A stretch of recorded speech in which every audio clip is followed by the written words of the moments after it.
Okay, we're continuing the American Revolution. This is section 1. We're going to look at American and British strengths and weaknesses, Loyalists, Fencesitters, and Patriots, and the home front. So go ahead and get yourself ready to go. Let's start with the British strengths. Many people have asked, so how did the Americans win, really? The British seem to have a lot of advantages, like a military with over the previous 100 years. They'd had success after success against Spain and France. The British military is trained, supplied, paid, and fed. They're basically a professional army. Their Navy wins again and again, too.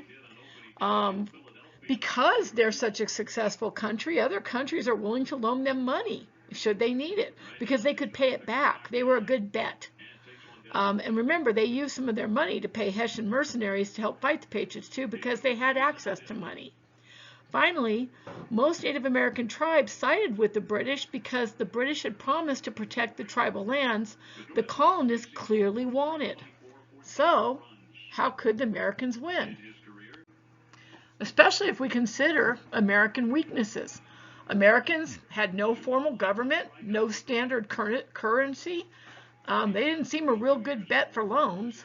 They couldn't even give their troops shoes and blankets, much less war-grade weapons. Remember that 1 in 5 colonists were loyalists. 2/3 of the colonists didn't want a war at all. And they didn't have an organized army or navy at first. Now, let's look at the American strengths, which are the reasons why they did win the Revolutionary War. First, Ian says tenacity, and he's right. And they had tenacity because they had the home field advantage. They knew the terrain.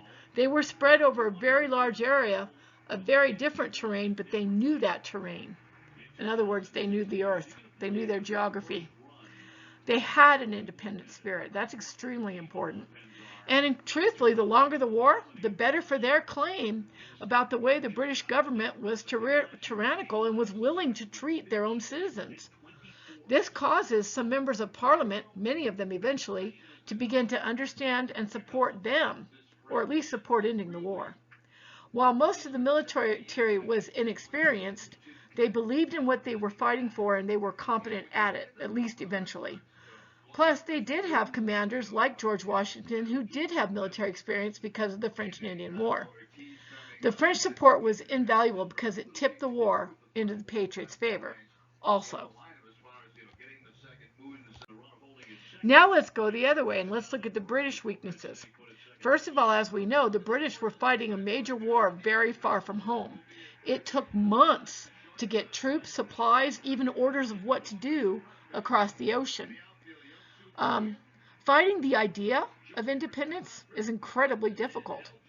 They didn't know the terrain, and there was a lot of it, and they soon learned that even though they occupied every major city, this didn't stop the colonists because the colonists believed in their cause, liberty. And also, the war was very, very expensive, and the people at home were quite unhappy about the cost. Soon, the regular British citizen in England wanted it stopped because of finances, and many because they were horrified that the government was attacking its own citizens. Oh, and the French and the Spanish? They started fighting the British Navy openly on the oceans closer to home. The citizens began to be quite frightened that they would be invaded at home. The war had to end in the colonies. Now let's look at 3 important terms that you'll hear over the course of this study. Loyalists, Fencesitters, and Patriots. Remember that loyalists are those who remain loyal to King George III and the idea of the mother country, England, Great Britain. Fencesitters are those people who are sitting on the fence. They simply cannot make up their mind which way to go, loyalist or patriot. And of course we know patriots are not just the New England Patriots. They don't just play football. Patriots are those colonists who believe completely in independence. Okay? Historians currently believe that at the beginning of the American Revolution, 20% of the colonists, and that's a good number, were complete loyalists. Okay? And then a smaller percentage of that were actually patriots. So the Fencesitters had to be won over, those people who could make up their minds. Ultimately, the Patriots, with their extremely well-organized committees of correspondence, and their nationalistic propaganda, like Paine's common sense, won out. However, a small number of colonists did join the British Army, and many sold their crops to the British troops or their goods because they had to survive in a time of war. Continuing on with Loyalists, Fencesitters, and Patriots, remember that Patriots, like the Sons of Liberty, went out of their way to humiliate Loyalists. They also, if they found out you were a Loyalist, they were going to humiliate you, make fun of you, tar and feather you. They were going to destroy your reputation and your property. If you look at the engraving on the right, the caption underneath it from ushistory.org is, after Patriots tore down the statue of King George III in New York City on July 9, 1776, they melted parts of it down and made bullets out of it to use against the British. That's resourceful, if nothing else. Of course, families were divided. One famous example, Benjamin Franklin, yes, that Benjamin Franklin, who was an obvious patriot, had a son named William who was the Loyalist New Jersey governor. And of course, one question we have to ask is, what does happen to the Loyalists after the war? Well, many left. They went to Canada or to England. Most were older, educated, and wealthy. These actually changed their communities because they took their wisdom and their money with them. We call them traitors, but we must remember that the victors write the history. Now let's look at... All right, Ian's talking. Hold on. What, Ian? Okay, we'll talk later. I'm not going to critique your class to your class. Okay, thank you. All right, Ian says hi. Happy spring break. The revolution on the home front. So let's look at the revolution on the home front. Well, it seems like it. Most colonists did not fight. They farmed, worked, traded, ran businesses, and just tried to get by. But you know, war leaves nothing untouched. It changes society, economics, and geography. Many of farmers' crops were plundered and or destroyed by marching armies from both sides, not just the Loyalists. Okay? Many a family lost their private goods to the advancing war. Often, both sides would offer restitution. Restitution means money or a replacement of goods, but it usually never happened.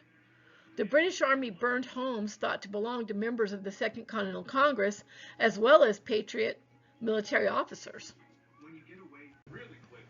Okay, we know that war has economic consequences. The British blockades in the major cities resulted in the loss of businesses, jobs, and incomes. Farms. You know, merchants who relied on trade were pretty much ruined, many of them, not all. People, men, women, children, they started following both sets of troops in the hopes of getting any kind of job that would get them food. Farmers and merchants would sell no matter what they believed, whether they were Loyalists, Fencesitters, or Patriots. Out of desperation, they would sell to both sides to survive. They often tried to hike prices because there wasn't much competition, because it had been destroyed. Continental Congress, I keep calling it the Second Continental Congress. The chapter calls it the Continental Congress because it's become formalized. Anyway, the Continental Congress passed laws against this to keep inflation from happening. Bye, Ian. Have fun. Okay, so women's roles. On the home front, the women stepped up. They farmed, they ran businesses, they kept their homes secure against armies. There are stories of women who would shoot people, particularly British people, who tried to take their stuff. Patriotic women made uniforms and food for the military. When the British would try to get clothes or food, some of the women would shoot at them, which I'd already said. Some of the women, and you'll hear about that in the fake book projects, acted as spies for Washington's troops. Women kept their homes running. Had they not, the spirit of independence might not have survived. But by 1783, along with the men who fought, they were ready for the war to be over. Pictured, we have African-American poet Phyllis Wheatley, who was one of America's first, well, she was America's first published Black or African-American poet, and a patriot to boot. We're going to look at some of the battles in our next chapter, or not chapter, section of this chapter. But for now, what I'd like you to do is think about what you've learned in terms of the home front, Patriots, Loyalists, Fencesitters, and American and British Strengths and Weaknesses, and then go ahead and collaborate and do your questions and answers.